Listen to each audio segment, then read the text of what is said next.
Moko whiti atu ki tā wāhi he ahunga hou mo te pūnaha hauora o te whenua o Amerika.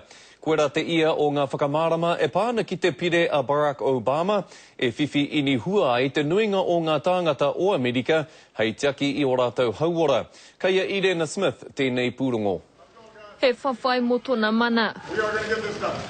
Hei oranga mo te pani me te rawa kore o Amerika. E kaipapa tino nei tēnā mō ngā tangata katoa o te whenua nei. Nā te mea kua taka te oranga o te iwi.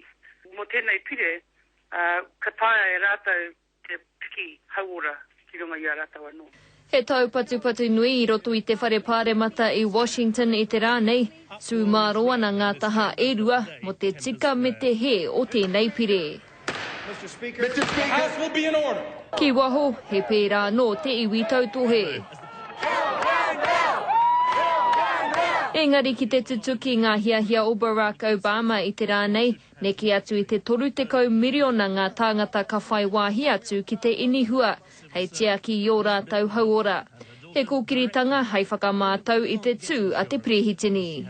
Ko tāna whakaro, hei aha te taka i raro i te tuitea, mena ka puta ngā tangata katoa i te ora. Tērā pia ka taia rātou te hoki ki te mahi, tērā pia ka piki ake te hauora o te whenua nei.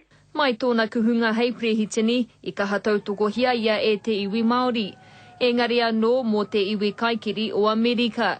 Nā ko nā e whakatūpato ana a ngai Māori ki aia. Mohio ana au ka iraira ngā kaiakiri. He tangata tino kino rawa atu rātou. E tino whaimana ana rātou i Amerika. Nō reira taku a wangawanga mōna. Ko te tikanga ka puta te whakatau mo tēnei pōti a ngā hau ratata nei. Irena Smith, Te Karere.